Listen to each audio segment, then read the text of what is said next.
ನಮಸ್ಕಾರ ನ್ಯೂಸ್ ಎಟ್ 4 ಗೆ ಸ್ವಾಗತ. ನಾನು ಚೈತ್ರರಾಜ್. ಅನ್ನದಾತ ದೇಶದ ಬೆನ್ನೆಲುಬು. ದೇಶವನ್ನ ಕಾಯೋ ಯೋಧರು ಎಷ್ಟು ಮುಖ್ಯವೋ ಅಷ್ಟೇ ಮುಖ್ಯ ಅನ್ನದಾತರು. ಕೊರೋನಾದಂತಹ ಸಂಕಷ್ಟದ ಸಮಯದಲ್ಲೂ ದೇಶದ ಆರ್ಥಿಕ ಸ್ಥಿತಿ ಕಾಪಾಡಿದವರು ನಮ್ಮ ಅನ್ನದಾತರು. ದೇಶದ ಆರ್ಥಿಕ ಪ್ರಗತಿಯಲ್ಲಿ ಕೃಷಿ ಕ್ಷೇತ್ರದ್ದೇ ಸಿಂಹಪಾಲು. ಅಂತಹ ಅನ್ನದಾತರಿಗೆ ಸಲಾಂ ಹೇಳಲೇಬೇಕು. ಹಾಗಾಗಿನೇ ಇವತ್ತಿನ 4 ಗಂಟೆಯ ನ್ಯೂಸ್ 18 ಅನ್ನದಾತರಿಗೆ ಅರ್ಪಿಸ್ತಾ ಇದ್ದೇವೆ. ಇವತ್ತಿನ ಅನ್ನದಾತ ನಮೋ ನಮಃ ಕಾರ್ಯಕ್ರಮದ ಪ್ರಾಯೋಜಕರು health partner Satpushti bio active noni. ಎಲ್ಲ ಆರೋಗ್ಯ ಸಮಸ್ಯೆಗಳಿಗೂ ಒಂದೇ ಪರಿಹಾರ. Special partner Ashwasurya realities India private limited. BMRDA approved sites in Mysuru road and Nelamangala. Food partner Sameera foods, sharing ನ ಹೊಸ ಫಂಡ.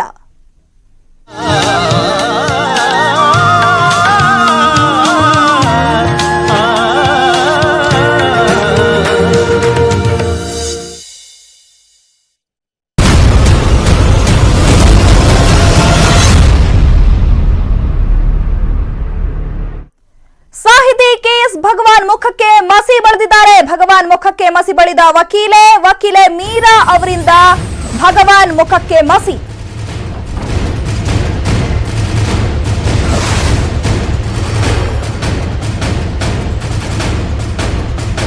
ಸಾಹಿತಿ KS ಭಗವಾನ್ ಮುಖಕ್ಕೆ ಮಸಿ ಬಳಿಯಲಾಗಿದೆ. ಭಗವಾನ್ ಮುಖಕ್ಕೆ ಇದೀಗ ವಕೀಲೆ ಮೀರಾ ಅವರಿಂದ ಮಸಿ ಬಳಿಯಲಾಗಿದೆ. ಮೀರಾ ರಾಘವೇಂದ್ರ ಅನ್ನೋರಿಂದ ಭಗವಾನ್ ಮುಖಕ್ಕೆ ಮಸಿ ಬಳಿಯಲಾಗಿದೆ. ಹಿಂದೂ ಧರ್ಮದ ಅವಹೇಳನಕಾರಿ ಹೇಳಿಕೆ ಕೊಟ್ಟಂತಹ ಹಿನ್ನೆಲೆ ಭಗವಾನ್ ವಿರುದ್ಧ ಖಾಸಗಿ ದೂರನ್ನ ದಾಖಲಿಸಿದ್ದ ವಕೀಲೆ ಈಗ ಭಗವಾನ್ ಮುಖಕ್ಕೆ ಮಸಿಯನ್ನ ಬಳಿದಿದ್ದಾರೆ. ಜಾಮೀನು ಪಡೆಯಲು ಕೋರ್ಟ್ಗೆ ಬಂದಿದ್ದಂತಹ ಸಂದರ್ಭದಲ್ಲಿ ಭಗವಾನ್ ಮುಖಕ್ಕೆ ವಕೀಲೆ ಮಸಿಯನ್ನ ಬಳಿದಿದ್ದಾರೆ. ಹೇಳನಕಾರಿ ಹೇಳಿಕೆ ಕೊಟ್ಟಂತಹ ಹಿನ್ನೆಲೆ ಭಗವಾನ್ ವಿರುದ್ಧ ಖಾಸಗಿ ದೂರನ್ನ ದಾಖಲಿಸಿದ್ದ ವಕೀಲೆ ಈಗ ಭಗವಾನ್ ಮುಖಕ್ಕೆ ಮಸಿಯನ್ನ ಬಳಿದಿದ್ದಾರೆ.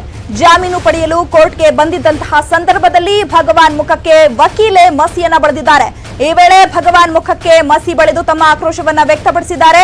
ಧರ್ಮದ ಬಗ್ಗೆ ಮಾತನಾಡ್ತೀಯಾ ಅಂತ ಆಕ್ರೋಶವನ್ನ ಹೊರಹಾಕಿ, ನಿನಗೆ ನಾಚಿಕೆ ಆಗಲ್ವಾ ಅಂತ ವಕೀಲೆ ಆಕ್ರೋಶವನ್ನ ವ್ಯಕ್ತಪಡಿಸಿದ್ದಾರೆ.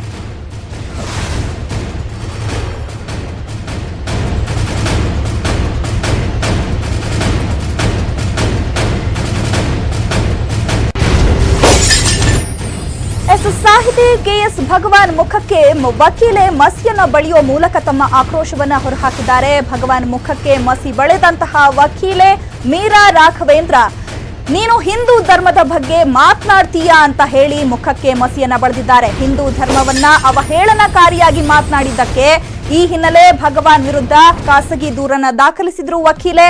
ಜಾಮೀನು ಪಡೆಯೋದಕ್ಕೆ ಕೋರ್ಟ್ಗೆ ಬಂದಂತಹ ಸಂದರ್ಭದಲ್ಲಿ ಇದೀಗ ವಕೀಲೆ ಭಗವಾನ್ ಮುಖಕ್ಕೆ ಮಸಿಯನ್ನ ಬಳೆದು ಆಕ್ರೋಶವನ್ನ ಹೊರಹಾಕಿದ್ದಾರೆ.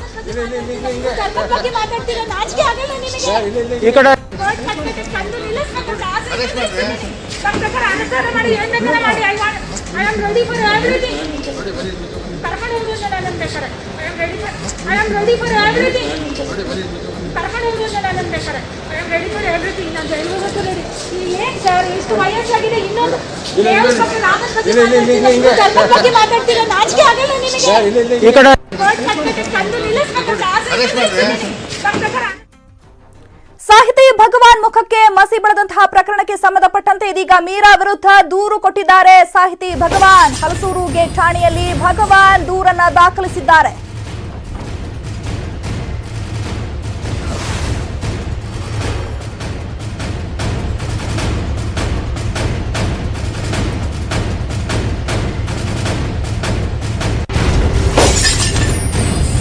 ಸಾಹಿತಿ ಭಗವಾನ್ ಮುಖಕ್ಕೆ ಮಸಿ ಬಳಿದಂತಹ ಪ್ರಕರಣಕ್ಕೆ ಸಂಬಂಧಪಟ್ಟಂತೆ ಇದೀಗ ಮೀರಾ ವಿರುದ್ಧ ಭಗವಾನ್ ಕೂಡ ದೂರನ್ನ ದಾಖಲಿಸುವುದಕ್ಕೆ ಮುಂದಾಗಿದ್ದಾರೆ. ಹಲಸೂರು ಗೇಟ್ ಠಾಣೆಯಲ್ಲಿ ಭಗವಾನ್ ದೂರನ್ನ ದಾಖಲಿಸುವುದಕ್ಕೆ ಮುಂದಾಗಿದ್ದಾರೆ.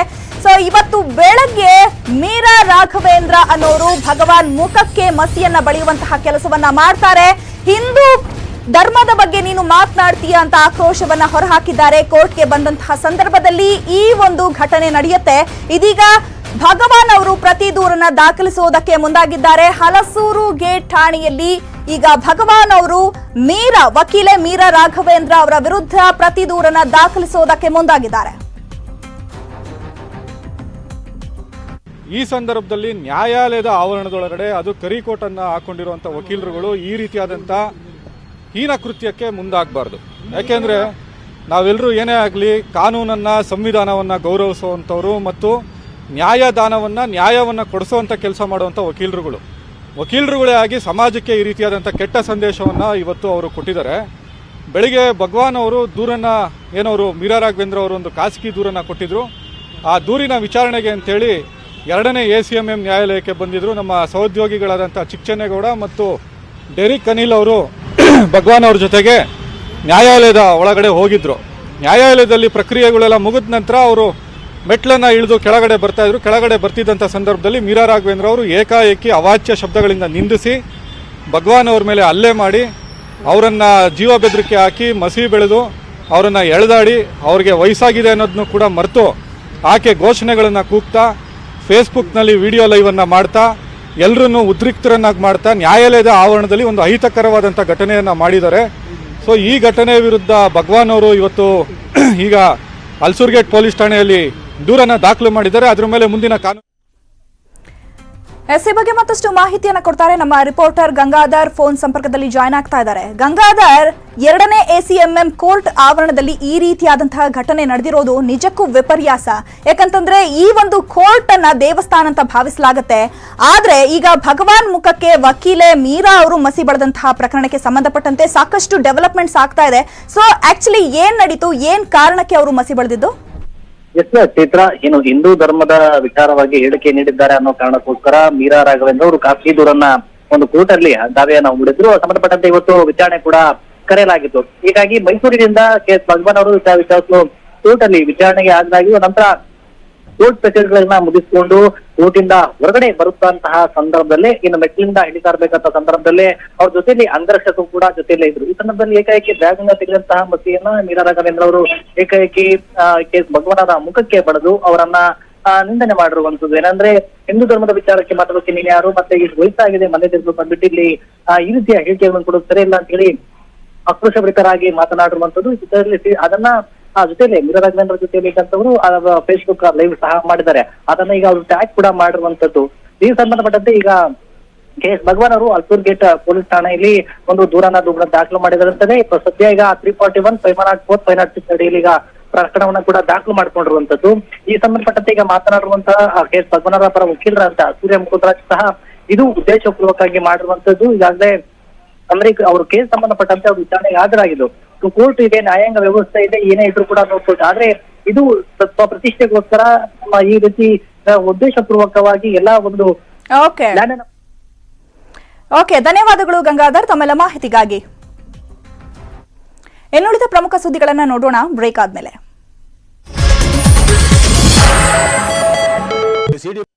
ಜನಧನಿಯೇ ನಮ್ಮ ಆದ್ಯತೆ. No right, no left.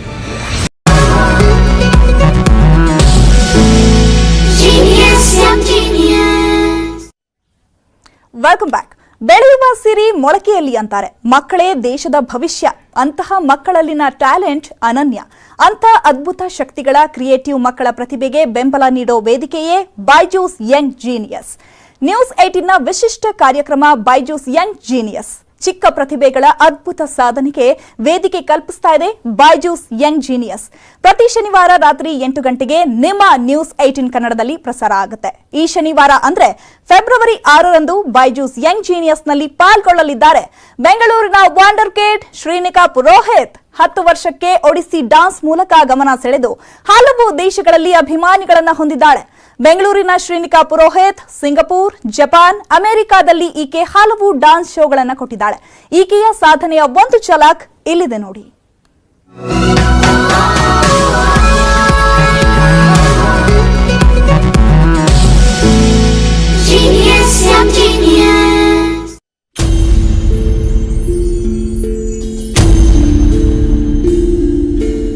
ಇವಳು ಯಂಗ್ ಜೀನಿಯಸ್.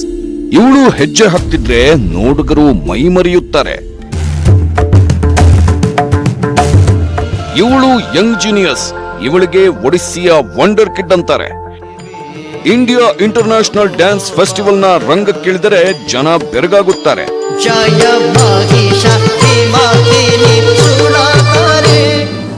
ಇವಳು ಯಂಗ್ ಜೀನಿಯಸ್. ಕೇವಲ 10 ವರ್ಷಕ್ಕೆ ದೇಶ ವಿದೇಶಗಳ ಅಭಿಮಾನಿಗಳನ್ನ ಹೊಂದಿದ್ದಾಳೆ. ಕೇವಲ 4 ವರ್ಷಕ್ಕೆ ಒಡಿಸ್ಸಿ ಪ್ರತಿಭೆ ಅನ್ನೋ ಪುರಸ್ಕಾರ ಪಡೆದಿದ್ದಾಳೆ. ನೆಟ್ವರ್ಕ್ 8ನ ಅದ್ಭುತ ಶೋನಲ್ಲಿ ಬೆಂಗಳೂರಿನ ಅದ್ಭುತ ಪ್ರತಿಭೆ ಶ್ರೀನಿಕಾ ಪುರೋಹಿತ್. ನನ್ನ ಹೆಸರು ಶ್ರೀನಿಕಾ, ನನಗೆ 10 ವರ್ಷ ವಯಸ್ಸು. ನಾನು ಒಬ್ಳು ಒಡಿಸ್ಸಿ ಕ್ಲಾಸಿಕಲ್ ಡ್ಯಾನ್ಸರ್ ಮತ್ತೆ ನಾನು ಬೆಂಗಳೂರಿನವಳು. ಅಂತಾರಾಷ್ಟ್ರೀಯ ಮಟ್ಟದಲ್ಲಿ ಭಾರತದ ಪರ ನೃತ್ಯ ಮಾಡುವ ಅತಿ ಕಿರಿಯ ಡ್ಯಾನ್ಸರ್ಗಳಲ್ಲಿ ಇವಳು ಒಬ್ಬಳು. ಸಿಂಗಾಪುರ್, ಜಪಾನ್, ಅಮೆರಿಕಾದಂತಹ ದೇಶಗಳಲ್ಲಿ ತನ್ನ ಶೋಗಳ ಮೂಲಕ ಹೆಸರುವಾಸಿಯಾಗಿದ್ದಾಳೆ. ಒಡಿಸ್ಸಿ ಒಂದು ತುಂಬಾ ಗ್ರೇಸ್ಫುಲ್ ಹಾಗೂ ಬ್ಯೂಟಿಫುಲ್ ಡ್ಯಾನ್ಸ್ ಫಾರ್ಮ್. ನಾನು ಒಡಿಸ್ಸಿಯನ್ನು ಎತ್ತರಕ್ಕೆ ತೆಗೆದುಕೊಳ್ಳಲು ಬಯಸ್ತೀನಿ ಮತ್ತೆ ನಾನು ಕೂಡ ಒಂದು ಫೈನ್ ಒಡಿಸ್ಸಿ ಡ್ಯಾನ್ಸರ್ ಆಗಿ ಬಯಸ್ತೀನಿ. ಅವಳ ಮನೆತನವೇ ಒಡಿಸ್ಸಿ ಡ್ಯಾನ್ಸ್ಗೆ ಹೆಸರುವಾಸಿಯಾಗಿದೆ. ತನ್ನ ತಾಯಿಯ ಜೊತೆ ಮುದ್ರೆಗಳನ್ನ ಮಾಡುತ್ತಿದ್ದರೆ ಪ್ರೇಕ್ಷಕರು ನಿಬ್ಬೆರಗಾಗುತ್ತಾರೆ. 4ನೇ ವಯಸ್ಸಿಗೆ ಪ್ರಶಸ್ತಿಗಳನ್ನ ಗೆಲ್ಲತೊಡಗಿದ ಇವಳು ತನ್ನ ಅಜ್ಜಿಯಿಂದಲೂ ನೃತ್ಯ ಕಲಿತಾಳೆ.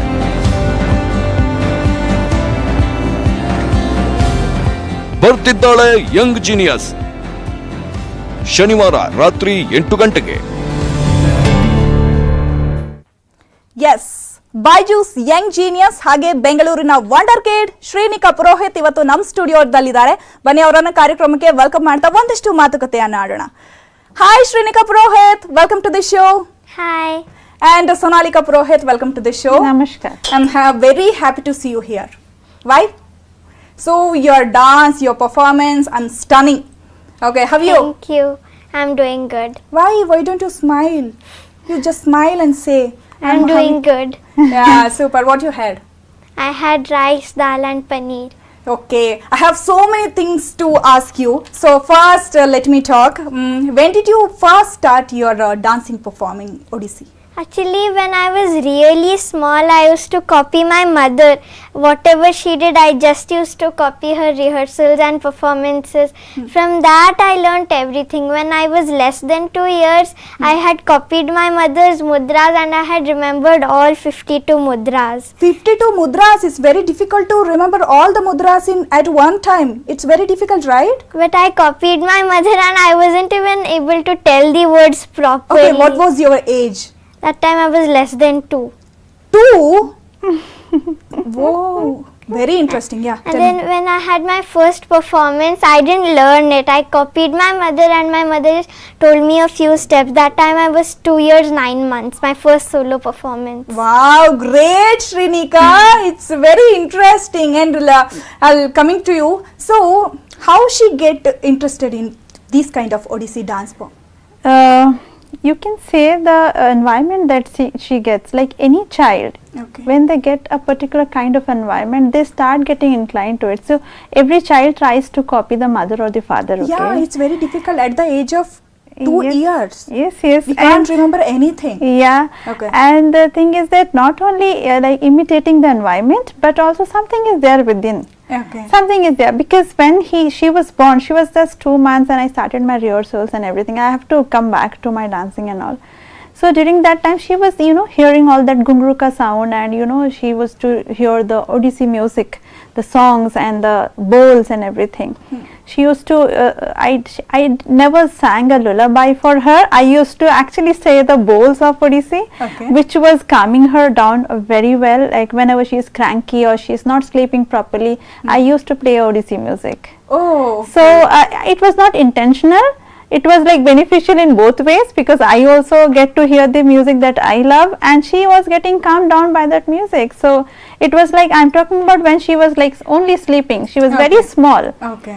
And once she started like she became 1 year. So when did you find she's very interested in Odissi dance form? Yeah. So how did you find? See, when she was just 1 year, before that also, whenever I used to go for some performances, Okay. she never had made any, she was never crying, she never felt, no, even if she is hungry, she's so much into viewing those performance that she was like quietly sitting in the seat, and she will enjoy the whole performance, 1 hour, 2 hour performance. Okay. And she will ask for nothing. Only when the performance is over. She was enjoying the performance. Yes, only like it's very difficult for a 1-year-old Yeah, child to it's very sit difficult. all through for 2 hours. But once the performance is over, then she will come to me, and then I was Okay. feeding her that time also.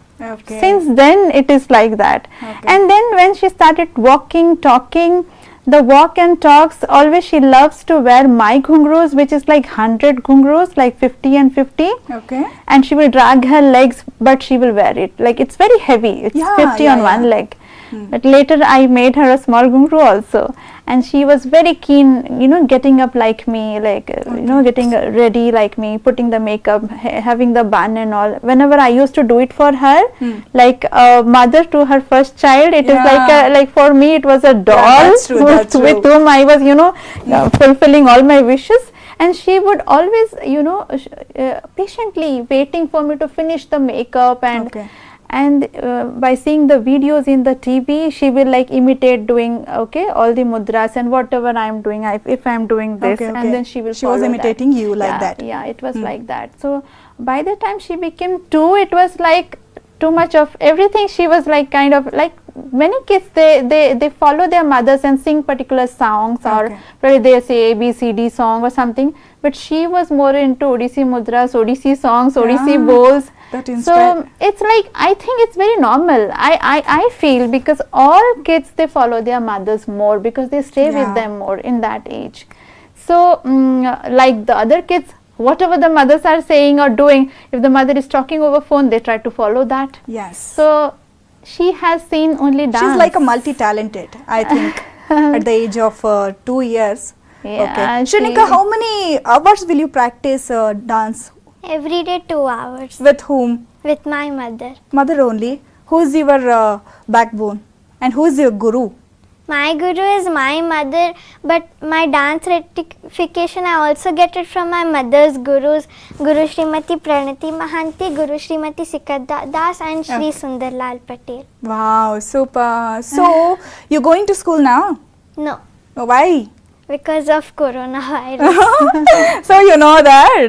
So okay. So how you manage both the dance and the school? So how you It manage? depends. Like if my exam is coming, like my external exams, Olympiads, that time I reduce my dance time and do more of studies. But when I have a dance program or a dance exam, I do the opposite, reduce my studies and increase my dance. But like in general, it is, I don't know, like it might be for all the kids, but I have never sat behind her to finish her homework. So what she does is, in general, she'll come back from school, she'll finish her homework, she'll go for play for half an hour or an hour. She'll come back, she'll practice her dance. So it's like equally divided. She has all time. After the dance, then she is free to do her art or do some, you know, she loves cooking also, she loves gardening. Yes, and drawing. Okay. Yeah, and she Somebody loves tells drawing. that she's also interested in cooking. Yes. What you will cook? I can cook Maggi, I can cook tea, coffee, and I can make atta, and I can also make cake, like cheesecake and Japanese cake. She does it. What are your goals, or what are your hobbies? I love gardening too, gardening and drawing. Okay. But nowadays drawing has reduced a bit, and like I'm playing with my brother more than doing drawing. Because both of them are at home, so they have to What's your spend. brother do? My brother loves dancing, but not classical. Okay. He does more of Bollywood in his school, but he is also learning from me a few steps. Oh, me. okay. And I just wanted to ask you something. So we have so many type of dance forms like Kathak, Odissi, or Mohiniyattam, Bharatanatyam. So why did you choose only Odissi dance form? Other dance forms are also really nice, but like my mother was a Odissi dancer, even my grandmother was a Odissi dancer, even her Oh, sister. your grandmother also is Yes. Odissi dancer. Yes. Okay, your mother is also, you also. Okay, fine. Yeah. So that's why like Odissi, I love Odissi. It's really graceful and it's done for Lord Jagannath. So like the graceful and the divinity, I love it the most of Odissi. But she likes Kathak also. She always asks me. After Odissi, I love Kathak. After Kathak? Bharatnatyam. Okay, so I heard that you in Odissi they have so many mudras. Yes. Okay. Yes. Do you remember all the mudras? Yeah, Can you show us? yeah. Okay. I'll show Asamyukta Hasta Mudras. They are of 28 types. Okay. Pataka, Tripataka, Ardhapataka, Kartari Mukha, ಮಯೂರ ಅರ್ಧಚಂದ್ರ ಅರಾಳ ಶುಕತುಂಡ ಮುಷ್ಟಿ ಶಿಖರ ಕಪಿತ್ಥ ಕಟಕಾಮುಖ ಕಟಕಾಮುಖ ಕಟಕಾಮುಖ ಸೂಚಿ ಚಂದ್ರಕಲಾ ಪದ್ಮಕೋಶ ಸರ್ಪಶೀರ ಮೃಗಶೀರ್ಷ ಸಿಂಹಮುಖ ಕಾಂಗೂಳ ಅಳಪದ್ಮ ಚತುರ ಭ್ರಮರ ಹಂಸಾಶ್ಯ ಹಂಸಪಕ್ಷ ಸಾಂದಾಂಶ ಮುಕ್ಕೂಳ ತಾಮ್ರಚೂಳ ತ್ರಿಶೂಲ. This is 1/2 of all the mudras. There are another 3-4 types of mudras. Wow, super Shrinika. It's very difficult to remember all the mudras at and one time. So it's very difficult. Me also, I don't remember one mudra also. Okay. So we have other, you know, I have a school. I have a small school, Ekagra Suresha Academy. Okay. We have a batch of kids who are all 5 and 6. Okay.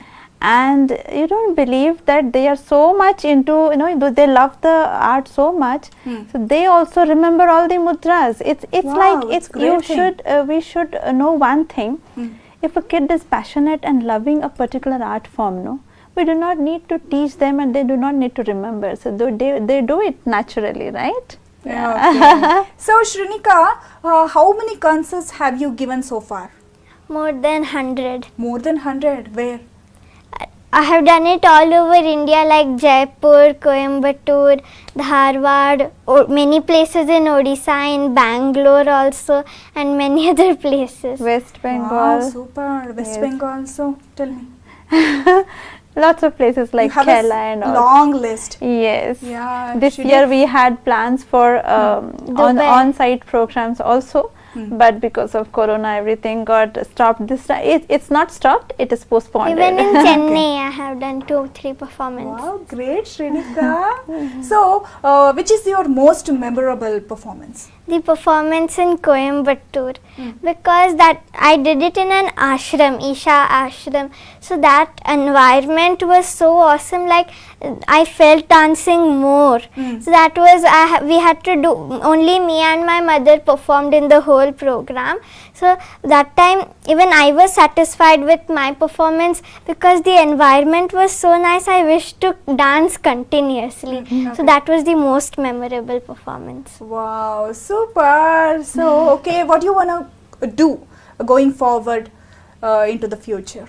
I want to become a really fine Odissi dancer, and I want to take Odissi to a height where everybody know Odissi, everyone tries to learn Odissi. Like many people from abroad also learn Odissi, but not each and every one. So I want many people to know about Odissi. Your friends or relatives, what do you want to go do, tell or something like? Yeah, so few of my friends, they just mix up everything. They tell, They will appreciate you. yeah, all All my the time? friends and teachers appreciate me.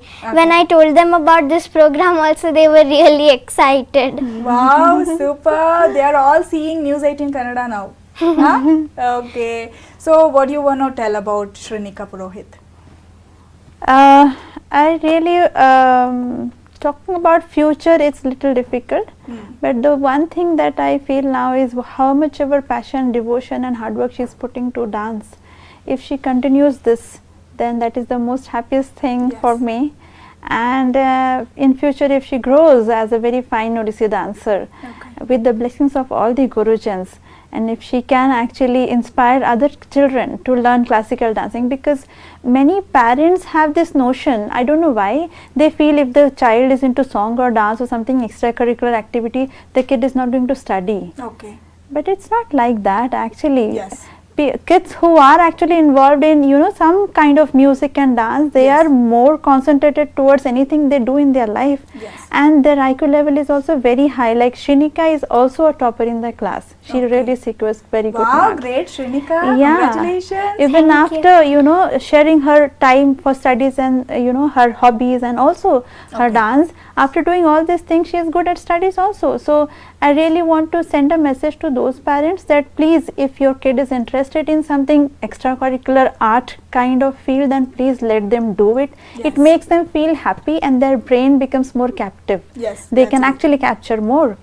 And for Shrinika, I hope with the blessing of God and all of my Guruchans, if she grows to a very fine dancer, and because of her dancing, if people start loving Odissi dance, then what is more than that I would ever, dream of. So She's a blessed child. yeah, I that's the only thing I would like to say. I just want to ask you something. So you're from Udupi? We are from Odisha. Odissi, okay. Odisha. And she is a Bangalorean. Yes. You know Kannada? No, Even one word you can't say Yeah. in Kannada? I can tell thank you. Thank you. Thank you is not a Kannada word, Chinna. No, she No. can tell thank you in Kannada. Yes. Dhanyavada. Dhanyavada in Kannada. Okay. Okay. And which is your most difficult or most challenging dance routine? Do you have a favorite? Yeah, the Pallavi and the Battu, they are pure dance, and we need a lot of stamina to complete the whole dance. Like 10 minutes, we have to sit in half our height and do the whole dance. So I like that piece of dance is my favorite. Okay, thank you so much, Shrinika, for coming here. Thank you so much, Sonalika you. Purohit, Thank for you so coming much. here. Thank you so Thank much. you. Dhanyavada. Thank you. ಧನ್ಯವಾದಗಳು. Yeah, ಧನ್ಯವಾದಗಳು. Okay, Shrinika Purohit ಸಾಧನೆ ಇದಿಷ್ಟೇ ಅಲ್ಲ, ಇನ್ನೂ ಇದೆ. ಅದೆಲ್ಲದರ ಸಂಪೂರ್ಣ show ಶನಿವಾರ ರಾತ್ರಿ 8 ಗಂಟೆಗೆ ಪ್ರಸಾರ ಆಗಲಿದೆ. ತಪ್ಪದೆ ವೀಕ್ಷಿಸಿ. ಇನ್ನುಳಿದ ಪ್ರಮುಖ ಸುದ್ದಿಗಳನ್ನು ನೋಡೋಣ after small break.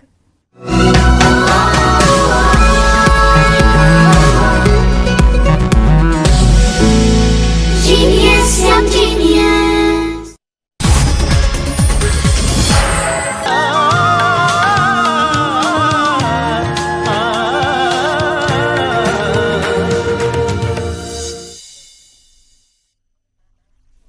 Welcome back. ರೈತರು ಬೆಳೆದ ಹಣ್ಣುಗಳನ್ನ ಮಾರುಕಟ್ಟೆಯಲ್ಲಿ ಕೂಡಲೇ ಮಾರಾಟ ಮಾಡಬೇಕು, ಇಲ್ಲದಿದ್ರೆ ಹಣ್ಣುಗಳು ಹಾಳಾಗ್ತವೆ. ಆದರೆ ಈ ಹಣ್ಣುಗಳನ್ನ ಸಂಸ್ಕರಿಸಿ ಮೌಲ್ಯವರ್ಧಿತ ಪದಾರ್ಥಗಳನ್ನ ಮಾಡಿದ್ರೆ ರೈತರಿಗೆ ಲಾಭದಾಯಕ. ಇಂತಹ ಒಂದು ತಂತ್ರಜ್ಞಾನವನ್ನ ರಾಯಚೂರು ಕೃಷಿ ವಿಶ್ವವಿದ್ಯಾಲಯ ಅಭಿವೃದ್ಧಿಪಡಿಸಿದೆ. ಇದರಿಂದ ರೈತರಿಗೆ ಏನು ಲಾಭ ನೋಡೋಣ ಬನ್ನಿ.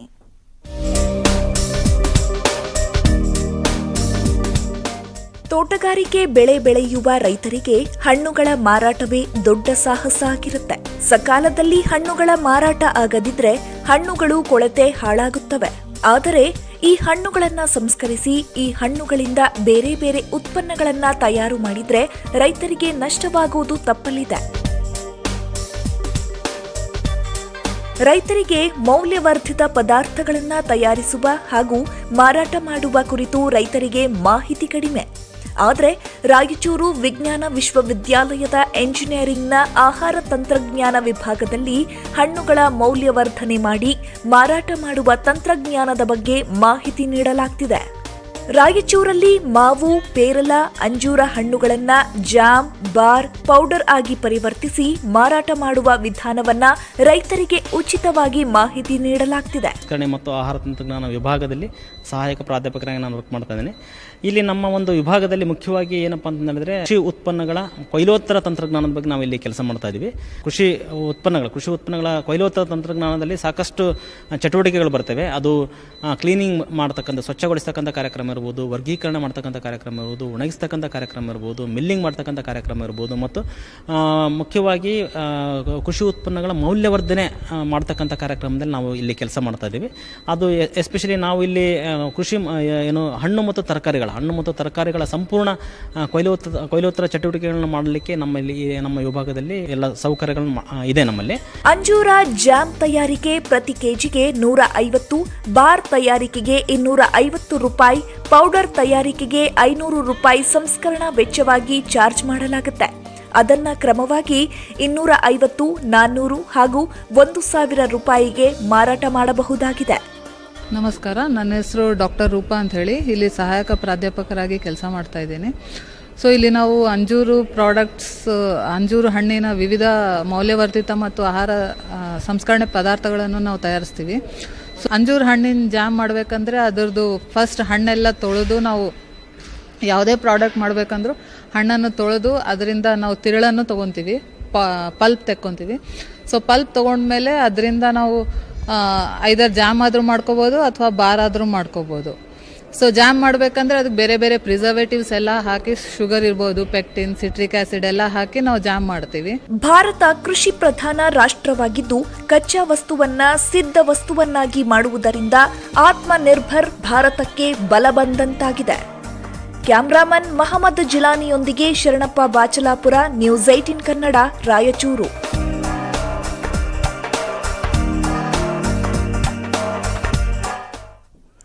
ಮನಸ್ಸು ಮಾಡಿದ್ರೆ ಜೀವನದಲ್ಲಿ ಯಾವುದು ಅಸಾಧ್ಯವಲ್ಲ. ದೃಢ ಸಂಕಲ್ಪ, ಆತ್ಮವಿಶ್ವಾಸ ಇದ್ರೆ ಏನನ್ನ ಬೇಕಾದರೂ ಸಾಧಿಸಬಹುದು ಅನ್ನೋದಕ್ಕೆ ಈ ಸ್ಟೋರಿಯೇ ಸಾಕ್ಷಿ. ಈ ಮಹಿಳೆಯರ ತಂಡ ಹಗಲಿರುಳು ಶ್ರಮಿಸಿ ಉತ್ತಮ ಗುಣಮಟ್ಟದ ಆಹಾರ ಪದಾರ್ಥಗಳನ್ನು ತಯಾರಿಸಿ ಆರ್ಥಿಕವಾಗಿ ಸಬಲರಾಗ್ತಿದ್ದಾರೆ.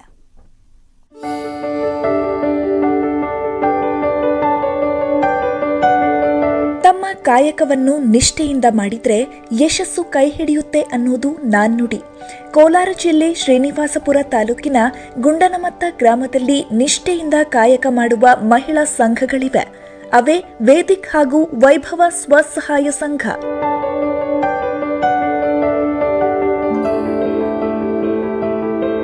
ಮಹಿಳೆಯರು ಕೃಷಿ ಹೈನೋದ್ಯಮದಲ್ಲಿ ಜೀವನ ಕಟ್ಟಿಕೊಂಡಿದ್ದು ಇದೀಗ ಹೊಸದೊಂದು ಪ್ರಯತ್ನಕ್ಕೆ ಕೈ ಹಾಕಿ ಯಶಸ್ಸು ಗಳಿಸಿದ್ದಾರೆ. ಆರೋಗ್ಯಕ್ಕೆ ಬೇಕಾದ ಸಾವಯವ ದೇಶೀಯ ಉತ್ಪನ್ನಗಳನ್ನು ತಯಾರಿಸಿ ರಾಜ್ಯದ ಮೂಲೆ ಮೂಲೆಗಳಿಗೆ ಪರಿಚಯಿಸಿದ್ದಾರೆ. ನಿರುದ್ಯೋಗಿ ಮಹಿಳೆಯರು ರತ್ನಮ್ಮ ನೇತೃತ್ವದಲ್ಲಿ ಸಾವಯವ ದೇಶೀಯ ತಿಂಡಿ ತಿನಿಸುಗಳ ತಯಾರಿಸಿ ಮಾರಾಟ ಮಾಡುತ್ತಿದ್ದಾರೆ. ಮಾವು, ಬೆಟ್ಟದ ನಲ್ಲಿ ಹಾಗೂ ಸಿರಿಧಾನ್ಯಗಳ ಉತ್ಪನ್ನ ತಯಾರು ಮಾಡಲಾಗ್ತಿದೆ. ಪ್ರಾಡಕ್ಟ್ಸ್ ಎಲ್ಲ ತಯಾರಿಸೋದ್ರಿಂದ ಮೊದಲು ಮಾರ್ಕೆಟಿಂಗ್ ಸಮಸ್ಯೆ ಕಷ್ಟ ಆಗ್ತಾ ಇತ್ತು. ಮೊದಲು ಸ್ವಲ್ಪ ಕೆಲವು ಪ್ರಾಡಕ್ಟ್ಸ್ ತಯಾರಿಸ್ತಾ ಇದ್ರಿ. ಹಪ್ಪಳ, ಕೆಲವು ಸಿರಿಧಾನ್ಯಗಳೆಲ್ಲ ಪ್ಯಾಕ್ ಮಾಡಿ ಬೇರೆ ಬೇರೆ ಕಡೆ ಸಪ್ಲೈ ಕೊಡ್ತಾ ಇದ್ರಿ. ಈಗ ಆ ಸಮಸ್ಯೆ ಇಲ್ಲದೆ ಅದನ್ನು ವ್ಯಾಲ್ಯೂಬೆಡ್ ಪ್ರಾಡಕ್ಟ್ಸ್ ಒಂದು KVK ಕಡೆಯಿಂದ ಆಗಿರ್ಬೋದು, ಬೇರೆ ಬೇರೆ ಇಲಾಖೆಗಳಿಂದ ಟ್ರೈನಿಂಗ್ ತೊಗೊಂಡು ಆ ಪ್ರಾಡಕ್ಟ್ಸ್ ವ್ಯಾಲ್ಯೂಬೆಡ್ ಪ್ರಾಡಕ್ಟ್ಸ್, ಅದರಲ್ಲೂ ದೋಸೆ ಆಗಿರ್ಬೋದು, instant, malt, nutritions, health wise. ಇವಾಗ ಅದು ನಮ್ಮ ಒಂದು ರಾಜ್ಯದಲ್ಲಾಗಿರ್ಬೋದು, ದೇಶದಲ್ಲಾಗಿರೋ ಶುಗರು, ಹೃದಯಾಘಾತ ಆಗೋದು ಜಾಸ್ತಿ ಆಗಿದೆ. ಆದರೆ ಈ ಪ್ರಾಡಕ್ಟ್ಸ್ ಬಳಸೋದ್ರಿಂದ ಪ್ರತಿಯೊಬ್ಬರಿಗೂ ಆರೋಗ್ಯನ ವೃದ್ಧಿಸುತ್ತದೆ, ತುಂಬ ಅನುಕೂಲ ಆಗುತ್ತೆ. ಆನ್ಲೈನ್ನಲ್ಲೂ ಉತ್ಪನ್ನಗಳ ಮಾರಾಟ ಮಾಡಲಾಗ್ತಿದೆ. ಕೃಷಿ ಇಲಾಖೆ ಸಹಕಾರದಲ್ಲಿ DCC ಬ್ಯಾಂಕ್ನಲ್ಲಿ ಸಾಲ ಪಡೆದು ಯಂತ್ರಗಳ ಖರೀದಿ ಮಾಡಿದ್ದಾರೆ. ಮಹಿಳಾ ಸಂಘದವರು ಒಂದು ಸ್ಕೀಮು ಮಾಡಿದ್ರು. ಅಲ್ಲಿ ನೋಡಿ ಅವ್ರ ಹತ್ರ ಐಟಮ್ಸ್ ನೋಡಿ ನಾವೇ ಇಷ್ಟಪಟ್ಟು ತಗೊಂಡ್ವಿ. ಆದರೂ ಅದು ಒಳ್ಳೆ ಗುಣ ಇದಕ್ಕಾಗುತ್ತೆ, ಹೆಲ್ತ್ ಭಾರಿ ಒಳ್ಳೇದಾಗುತ್ತೆ ಅಂತೇಳ್ಬಿಟ್ಟು ಸಂತೋಷ ಆಯಿತು. ಒಟ್ನಲ್ಲಿ ಮನಸ್ಸಿದ್ರೆ ಮಾರ್ಗ ಅನ್ನೋದಕ್ಕೆ ಈ ಮಹಿಳಾ ಸಂಘವೇ ಸಾಕ್ಷಿಯಾಗಿದೆ. ಇವರ ಬದುಕು ಬೇರೆಯವರಿಗೂ ಆದರ್ಶವಾಗಲಿ ಅನ್ನೋದಷ್ಟೇ ನಮ್ಮ ಆಶಯ. ರಘುರಾಜ್, ನ್ಯೂಸ್ 18 ಕನ್ನಡ, ಕೋಲಾರ. ಇವತ್ತಿನ ಅನ್ನದಾತ ನಮೋ ನಮಃ ಕಾರ್ಯಕ್ರಮದ ಪ್ರಾಯೋಜಕರು health partner Satpushti bio active noni. ಎಲ್ಲ ಆರೋಗ್ಯ ಸಮಸ್ಯೆಗಳಿಗೂ ಒಂದೇ ಪರಿಹಾರ. Special partner Ashwasurya realities India private limited. BMRDA approved sites in Mysuru road and Nelamangala. Food partner Sameera food ಶೇರಿಂಗ್ನ ಹೊಸ ಫಂಡ. ಇನ್ನುಳಿದ ಸುದ್ದಿಗಳನ್ನು ನೋಡೋಣ ಬ್ರೇಕ್ ಆದ್ಮೇಲೆ.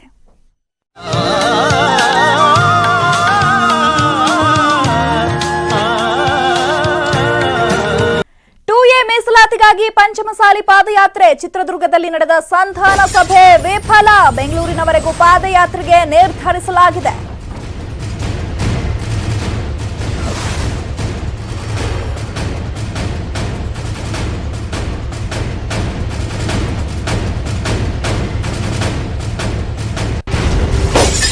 ಟೂಎ ಮೀಸಲಾತಿಗಾಗಿ ಪಾದಯಾತ್ರೆಯನ್ನು ನಡೆಸಲಾಗ್ತಾ ಇದೆ. 2A ಮೀಸಲಾತಿಗಾಗಿ ಪಂಚಮಸಾಲಿ ಪಾದಯಾತ್ರೆಯನ್ನು ನಡೆಸಲಾಗ್ತಾ ಇದೆ. ಇನ್ನು ಚಿತ್ರದುರ್ಗದಲ್ಲಿ ನಡೆದಂತಹ ಸಂಧಾನ ಸಭೆ ಕೂಡ ಇದೀಗ ವಿಫಲವಾಗಿದೆ.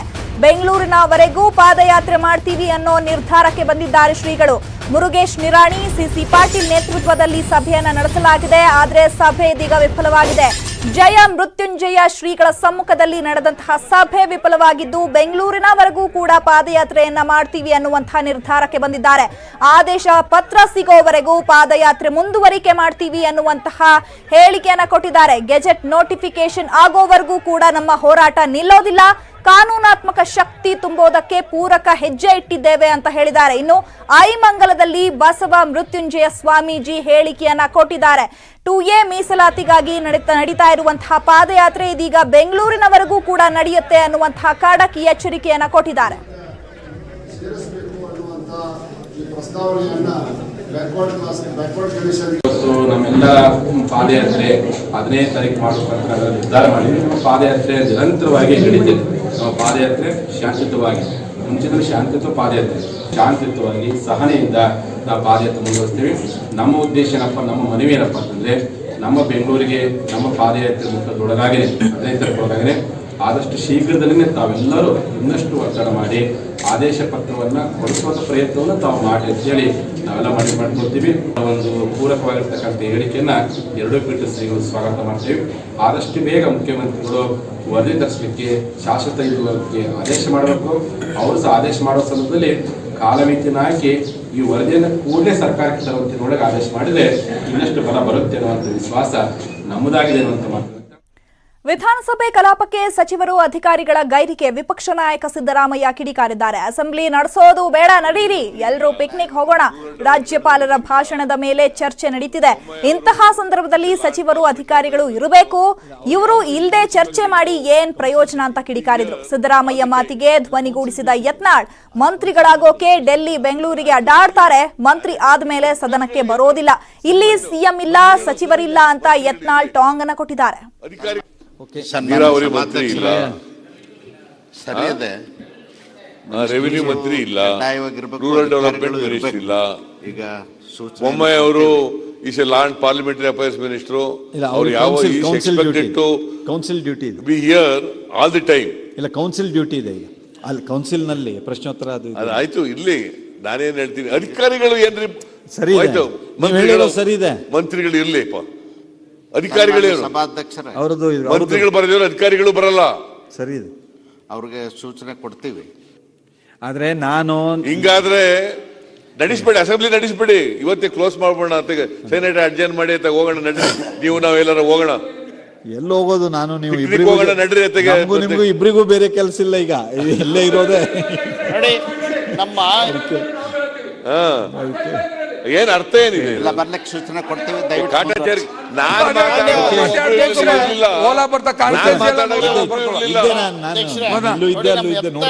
ಎಷ್ಟೊಂದು ಆಸಕ್ತಿ ಇದೆ, ಹೇಗೆ ಕುಳಿತಿದ್ದಾರೆ ಹೇಳ್ರಿ ಮಂತ್ರಿ ಅಧಿಕಾರಿಗಳಿಗೆ. ಇಲ್ಲ, ನಾನು ತಾವು ಹೇಳಿದ್ದು ಸರಿ ಇದೆ, ಕಡ್ಡಾಯವಾಗಿ ಇರಲೇಬೇಕು. ಸೀರಿಯಸ್ಲಿ ಇಲ್ಲ, ಹೇಳ್ತೀವಿ. ಏನು ಹುಡುಗಾಟನ ಇದು? ಓಕೆ. ಬಿಳಿಯಾನಿಯಾದ ತಿರುಪತಿ ಚಾಮರಾಜನಗರ ರೈಲು ಲಾಕ್ಡೌನ್ ಬಳಿಕ 2 ತಿಂಗಳಿನಿಂದ ಸಂಚರಿಸುತ್ತಿರುವ ರೈಲು ಮೈಸೂರು ಚಾಮರಾಜನಗರಕ್ಕೆ ಕೇವಲ 2 ಪ್ರಯಾಣವನ್ನ ಬೆಳೆಸಿದ್ದಾರೆ.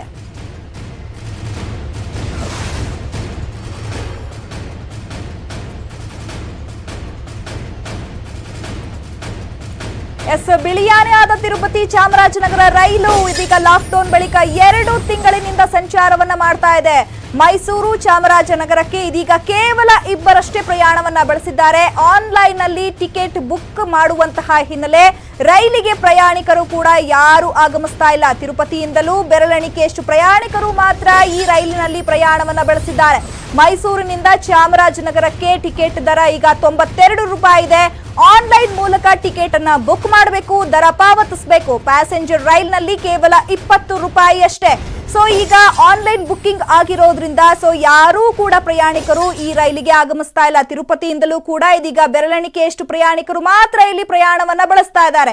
ಲಾಕ್ಡೌನ್ ಬಳಿಕ 2 ತಿಂಗಳಿನಿಂದ ಈ ರೈಲು ಸಂಚಾರವನ್ನ ಮಾಡ್ತಾ ಇದೆ. ಆದ್ರೆ ಯಾವುದೇ ಪ್ರಯಾಣಿಕರು ಈ ರೈಲಿನತ್ತ ಸುಳಿತಾ ಇಲ್ಲ.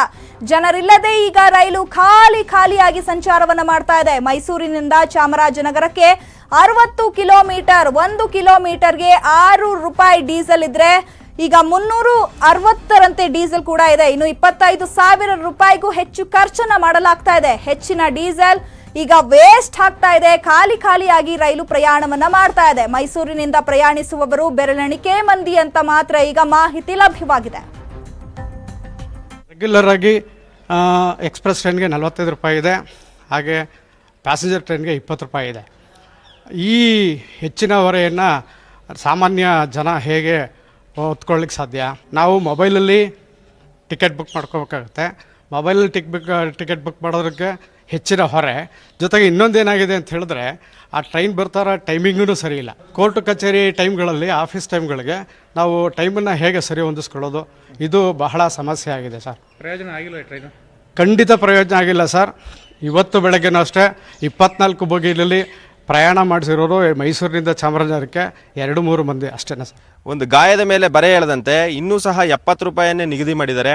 ಅದಕ್ಕೆ 2 ಗಂಟೆ ಮುಂಚಿತವಾಗಿ ಬಂದು ರೈಲ್ವೆ ಟಿಕೆಟನ್ನು ಖರೀದಿ ಮಾಡಬೇಕು ಅನ್ನೋ ಕಾನೂನನ್ನು ಸಹ ಹಾಕಿದ್ದಾರೆ. ಅದಲ್ಲದೆ ಇದು ಯಾರಿಗೂ ಸಹ ಇದು ಉಪಯೋಗವಿಲ್ಲದ ಸಮಯದಲ್ಲಿ ರೈಲು ಸಂಚಾರ ಮಾಡ್ತಾ ಇದೆ. ಅದರಲ್ಲಿ ಅತಿ ವಿರಳ ಸಂಖ್ಯೆಯಲ್ಲಿ ಬೆರಳೆಣಿಕೆಯಷ್ಟು ಜನ ಮಾತ್ರ ರೈಲಿನಲ್ಲಿ ಪ್ರಯಾಣ ಮಾಡ್ತಾ ಇದ್ದಾರೆ. ಇದರಿಂದ ಸರ್ಕಾರಕ್ಕೂ ಭಾರಿ ಒಂದು ಖಜಾನೆಗೆ ನಷ್ಟ ಉಂಟಾಗ್ತಾ ಇದೆ. ರೈಲು ವಿನಾಕಾರಣ ಚಾಮರಾಜನಗರ ಮೈಸೂರಿಗೆ ಓಡಾಡುವಾಗ ಯಾವುದೇ ಸಾರ್ವಜನಿಕರು ಪ್ರಯಾಣಿಕರು ಒಂದು ಕನಿಷ್ಠ ಸಂಖ್ಯೆಯಲ್ಲೂ ಇಲ್ಲದೆ ಬೆಂಗಳೂರಿನಲ್ಲಿ ನಡೀತಾ ಇರುವ ಏರ್ ಶೋ ಹಲವು ವೈಶಿಷ್ಟ್ಯಗಳಿಂದ ಕೂಡಿದೆ. ಡಿಫೆನ್ಸ್ ಸಂಬಂಧಪಟ್ಟಂತೆ ಹಲವು ಉಪಕರಣಗಳನ್ನು ಇಲ್ಲಿ ಪರಿಚಯಿಸಲಾಗುತ್ತಿದೆ. ಹಾಗೆ ಬಿಇಎಲ್ ಅಭಿವೃದ್ಧಿಪಡಿಸಿರುವ ದೇಸಿ ಹಿಮೋಡಯಾಲಿಸಿಸ್ ಯಂತ್ರವನ್ನ ಇಲ್ಲಿ ಇಡಲಾಗಿದೆ. ಸದ್ಯ ನಮ್ಮ ದೇಶದಲ್ಲಿ ಇರೋ ಎಲ್ಲಾ ಡಯಾಲಿಸಿಸ್ ಯಂತ್ರಗಳು ಇಂಪೋರ್ಟೆಡ್. ಅತ್ಯಂತ ಕುಗ್ರಾಮಗಳಿಗೂ ಡಯಾಲಿಸಿಸ್ ಸೌಲಭ್ಯ ಕಲ್ಪಿಸಲು ಈ ಯಂತ್ರ ಸಹಕಾರಿಯಾಗಿದೆ. ಈ ಬಗ್ಗೆ ನಮ್ಮ ಪ್ರತಿನಿಧಿ ಸೌಮ್ಯ ಕಳಸ ಪ್ರತ್ಯಕ್ಷ ವರದಿ ಕೊಟ್ಟಿದ್ದಾರೆ ನೋಡಿ. ಇಂಡಿಯಾ 2021ರಲ್ಲಿ ಡಿಫೆನ್ಸ್ಗೆ ಸಂಬಂಧ ಪಡದ ಸಾಮಾನ್ಯ ಜನರಿಗೂ ನೇರವಾಗಿ ಅಗತ್ಯ ಇರುವಂತಹ ಅನೇಕ ಹೊಸ ವಸ್ತುಗಳನ್ನ ತಂತ್ರಜ್ಞಾನಗಳನ್ನ ಪರಿಚಯ ಮಾಡಿಕೊಡಲಾಗಿದೆ. ನಾವೀಗ ಅಂಥದ್ದೇ ಒಂದು ತಂತ್ರಜ್ಞಾನದ ಬಳಿದೀವಿ. ಇದೊಂದು ಹಿಮೋ ಡಯಾಲಿಸಿಸ್ ಮಷಿನ್. ಅಂದ್ರೆ ಸಾಮಾನ್ಯ ಭಾಷೆಯಲ್ಲಿ ಹೇಳಬೇಕು ಅಂದ್ರೆ ಇದನ್ನ ಡಯಾಲಿಸಿಸ್ ಮಾಡೋದಕ್ಕೆ ಯೂಸ್ ಮಾಡುವಂತಹ ಒಂದು ಮಷಿನ್ ಇದು. ಇದನ್ನ ಬಿಇಎಲ್ ಅವರು ಭಾರತ್ ಎಲೆಕ್ಟ್ರಾನಿಕ್ಸ್ ಲಿಮಿಟೆಡ್ ಅವರ ಒಂದು ಸ್ಟಾಲ್ ನಲ್ಲಿ ನಾವು ಇದನ್ನ ಗಮನಿಸಬಹುದು. ಇದನ್ನ ಇಂಡಿಜಿನಿಯಸ್ ಅಂದ್ರೆ ನಮ್ಮ ದೇಶದಲ್ಲೇ ತಯಾರಾಗಿರುವಂತಹ ಮೊಟ್ಟ ಮೊದಲ ಒಂದು ಡಯಾಲಿಸಿಸ್ ಮಷಿನ್ ಇದು. ರಿನಲೆಕ್ಸ್ ಅನ್ನುವಂತಹ ಒಂದು ಸಂಸ್ಥೆ, ಬೆಂಗಳೂರಿನ ಸಂಸ್ಥೆ, ಆ ಒಂದು ಸಂಸ್ಥೆ ಅವರು ಇದರ ಡಿಸೈನ್ ಅನ್ನ ಮಾಡಿದ್ದಾರೆ. ಡಿಸೈನ್ ಮಾಡಿದ ನಂತರ ಈ ಒಂದು ಇಡೀ ಮಷಿನ್ ನಿಮಗೇನು ಕಾಣಿಸ್ತಾ ಇದೆ, ಇದರ ಪ್ರತಿ ಒಂದು ಪಾರ್ಟ್ ಒಳಗಡೆ ಇರುವಂತಹ ಸಣ್ಣ ಪುಟ್ಟ ಪಾರ್ಟ್ ಕೂಡ ಭಾರತದಲ್ಲೇ ರೆಡಿ ಆಗಿರೋದು, ಅದರಲ್ಲೂ ಬೆಂಗಳೂರಿನಲ್ಲೇ ತಯಾರಾಗಿರೋದು. ಸೊ ಆ ಎಲ್ಲ ನಾಲೆಡ್ಜ್ ಅನ್ನ, ಆ ಎಲ್ಲ ಡಿಸೈನ್ ಅನ್ನ ಬಿಇಎಲ್ ಅವರು ತಗೊಂಡಿದ್ದಾರೆ. ತಗೊಂಡ್ಬಿಟ್ಟು ಅವರು ಈ ಒಂದು ಕಂಪ್ಲೀಟ್ ಶೇಪ್ ಕೊಟ್ಟು ಇದರ ಮಾರ್ಕೆಟಿಂಗ್ ಅಥವಾ ಮುಂದೆ ಹೇಗೆ ಬಳಕೆ ಆಗಬೇಕು ಅದರ ಎಲ್ಲ ಒಂದು ವಿಚಾರಗಳನ್ನ ಬಿಇಎಲ್ ನೋಡ್ಕೊಳ್ಳುತ್ತೆ. ಬೇರೆ ಡಯಾಲಿಸಿಸ್ ಮಷಿನ್ಗಳಿಗೂ ಇದಕ್ಕೂ ಏನಿದೆ ವ್ಯತ್ಯಾಸ ಅಂತ ನೋಡಿದ್ರೆ, ಬೇರೆ ಡಯಾಲಿಸಿಸ್ ಮಷಿನ್ಗಳು ಏನ್ ಕೆಲಸ ಮಾಡುತ್ತೋ ಅದೇ ಕೆಲಸವನ್ನ ಇದು ಕೂಡ ಮಾಡುತ್ತೆ, ಅದರಲ್ಲೇನು ಅನುಮಾನ ಇಲ್ಲ. ಆದ್ರೆ ಈಗ ನಮ್ಮ ದೇಶದಲ್ಲಿ ಇರುವಂತಹ ಒಂದು ಅವಶ್ಯಕತೆ, ಡಯಾಲಿಸಿಸ್ಗೆ ಎಷ್ಟು ರಿಕ್ವೈರ್ಮೆಂಟ್ ಇದೆ ಅದಕ್ಕೂ ಡಯಾಲಿಸಿಸ್ ಮಷಿನ್ಗಳ ಲಭ್ಯತೆ ಎಷ್ಟಿದೆ ಅದಕ್ಕೂ ತುಂಬಾ ದೊಡ್ಡ ಗ್ಯಾಪ್ ಇದೆ. ಅಂದ್ರೆ ನಮ್ಮಲ್ಲಿ ಈ ಕಿಡ್ನಿ ಟ್ರಾನ್ಸ್ಪ್ಲಾಂಟ್ ಮಾಡಿಸೋದಕ್ಕೆ ಸಾಧ್ಯ ಆಗದೇ ಇರೋರ ಒಂದು ಲಿಸ್ಟ್ ಏನಿದೆ ಅದು ತುಂಬಾ ದೊಡ್ಡದಿದೆ. ಒಂದು ಅವರಿಗೆ ಡೊನೇಷನ್ ಸಿಗೋದಿಲ್ಲ, ಇನ್ನೊಂದು ಲೈಫ್ ಸ್ಟೈಲ್ ಹಾಳಾಗಿರೋದ್ರಿಂದ ಕಿಡ್ನಿ ಫೇಲ್ಯೂರ್ ಅನ್ನೋದು ತುಂಬಾ ಕಾಮನ್ ಅನ್ನೋ ರೀತಿನಲ್ಲಿ ಆಗಿದೆ. ನಮ್ಮ ಕರ್ನಾಟಕದ ಜೀವಸಾರ್ಥಕತೆ ಸಂಸ್ಥೆಯಲ್ಲೇನೆ ಕನಿಷ್ಠ ಪಕ್ಷ 6,000ಕ್ಕಿಂತ ಹೆಚ್ಚು ವೇಟಿಂಗ್ ಲಿಸ್ಟ್ ಇದೆ. ಅಷ್ಟು ಜನರಿಗೆ ಒಂದು ಬದಲಿ ಕಿಡ್ನಿ ಸಿಗ್ಬೇಕಾದ್ರೆ ಅನೇಕರ ಆಯಸ್ಸೆ ಮುಗ್ದೋಗಿರ್ಬೋದು. ಅಲ್ಲಿವರೆಗೂ ಬದುಕಿರೋಷ್ಟು ದಿವಸ ಅವರೆಲ್ಲರೂ ಡಯಾಲಿಸಿಸ್ ಮೇಲೆ ಡಿಪೆಂಡ್ ಆಗಿರ್ತಾರೆ. ಕೆಲವರು ವಾರಕ್ಕೆ 2-3 ಸಲ, ಕೆಲವರು ಇನ್ನೂ ಜಾಸ್ತಿ. ಅವರವರ ಬಾಡಿ ವೇಟ್ಗೆ ತಕ್ಕನಾಗೆ ಅಥವಾ ಅವ್ರ ಬಾಡಿ ಬಿಲ್ಡ್ಗೆ ತಕ್ಕನಾಗೆ ಎಷ್ಟು ಟೈಮ್ ಹಿಡಿಯುತ್ತೆ ಡಯಾಲಿಸಿಸ್ ಮಾಡಬೇಕು, ವಾರಕ್ಕೆ ಎಷ್ಟು ಸಲ ಮಾಡಬೇಕು ಅಂಡ್ ಎಷ್ಟು ಟೈಮ್ ಮಾಡಬೇಕು ಅನ್ನೋದನ್ನೆಲ್ಲ ಡಿಸೈಡ್ ಮಾಡಲಾಗುತ್ತೆ. ಸೊ ಅದೆಲ್ಲ ತುಂಬಾ ದುಬಾರಿ ಆಗಿರೋದ್ರಿಂದ ಡಯಾಲಿಸಿಸ್ ಅನ್ನೋದು ತುಂಬಾ ಚೀಪ್ ಅಂತೂ ಖಂಡಿತ ಅಲ್ಲ. ಈಗ ಬೆಂಗಳೂರಿನಂತ ನಗರ ಪ್ರದೇಶಗಳಲ್ಲಿ ಅಲ್ಲಲ್ಲಿ ಡಯಾಲಿಸಿಸ್ ಸೆಂಟರ್ಸ್ ಕಾಣುತ್ತೆ, ಜೊತೆಗೆ ಅಲ್ಲಲ್ಲಿ ಏನು ಫ್ರೀ ಸರ್ವಿಸ್ ಕೊಡೋರು ಎಲ್ಲ ಇರ್ಬೋದು. ಆದ್ರೆ ಸಣ್ಣ ಪುಟ್ಟ ಊರುಗಳಲ್ಲಿ ಇದು ಸಾಧ್ಯನೇ ಇಲ್ಲ. ಅದಲ್ಲದೆ ತುಂಬಾ ಕಾಸ್ಟ್ಲಿ ಆಗಿರೋದ್ರಿಂದ ಇಡೀ ಫ್ಯಾಮಿಲಿ ಅದರಿಂದ ಸಫರ್ ಆಗುತ್ತೆ. ಸೊ ಈ ಎಲ್ಲಾ ಸಮಸ್ಯೆಗಳನ್ನ ನೋಡಿ ಈ ಒಂದು ಡಿಮ್ಯಾಂಡ್ ಮತ್ತು ಸಪ್ಲೈ ನಡುವಿನ ಒಂದು ಬ್ರಿಡ್ಜ್ ಆಗೋದಕ್ಕೆ ಬೆಸ್ಟ್ ಆಪ್ಷನ್ ಅಂತ ಹೇಳಿದ್ರೆ ನಮ್ಮ ದೇಶದಲ್ಲಿ ಈ ಒಂದು ಮಷಿನ್ ತಯಾರಾಗಬೇಕು. ನಾವೀಗ ನೋಡುವಂತಹ ಎಲ್ಲಾ ಡಯಾಲಿಸಿಸ್ ಸೆಂಟರ್ಸ್ ಮತ್ತು ಹಾಸ್ಪಿಟಲ್ಸ್ ಅಲ್ಲಿ ಇರುವಂತಹ ಹಿಮೋ ಡಯಾಲಿಸಿಸ್ ಮಷಿನ್ಸ್ ಎಲ್ಲವೂ ಇಂಪೋರ್ಟೆಡ್ ಆಗಿದೆ. ಸೊ ಇದು ನಮ್ಮ ದೇಶದ ಭಾರತದ ಮೊಟ್ಟ ಮೊದಲ ಸ್ವದೇಶಿ ತಯಾರಾಗಿರುವಂತಹ ಒಂದು ಹಿಮೋ ಡಯಾಲಿಸಿಸ್ ಮಷಿನ್. ಆತ್ಮನಿರ್ಭರ್ ಅಡಿಯಲ್ಲಿ ಕರೆಕ್ಟ್ ಆಗಿ ಸೂಟ್ ಆಗುವಂತಹ ಒಂದು ವಸ್ತು ಇದು ಹಿಮೋ ಡಯಾಲಿಸಿಸ್ ಮಷಿನ್. ಬಹುಶಃ ಇದು ಕಡಿಮೆ ಖರ್ಚಿನಲ್ಲಿ ಸಿಗೋದ್ರಿಂದ ಹೆಚ್ಚೆಚ್ಚು ಜನರಿಗೆ ಇದರ ಪ್ರಯೋಜನ ಪಡ್ಕೊಳ್ಳೋದಕ್ಕೆ ಸಾಧ್ಯ ಆಗುತ್ತೆ. ಜೊತೆಗೆ ಬೇರೆ ಬೇರೆ ಊರುಗಳಲ್ಲಿ ಈ ತುಂಬಾ ಕಡು ಗ್ರಾಮಕ್ಕೂ ಕೂಡ ಇದನ್ನ ತಗೊಂಡೋಗಿ ಅಲ್ಲಿ ಅವಶ್ಯಕತೆ ಇರೋರಿಗೆ ಒಂದು ಒಳ್ಳೆಯ ಚಿಕಿತ್ಸೆ, ಅವರ ಬದುಕಿಗೆ ಒಂದು ಸ್ವಲ್ಪ ಸಮಾಧಾನ ಕೊಡೋದಕ್ಕೆ ಈ ಒಂದು ಮಷಿನ್ ಖಂಡಿತ ಪ್ರಯೋಜನಕಾರಿಯಾಗುತ್ತೆ. ಕ್ಯಾಮರಾ ಪರ್ಸನ್ ನೂರ್ ಅಹ್ಮದ್ ಜೊತೆ ಸೌಮ್ಯ ಕಳಸ, ನ್ಯೂಸ್ 18 ಕನ್ನಡ, ಬೆಂಗಳೂರು.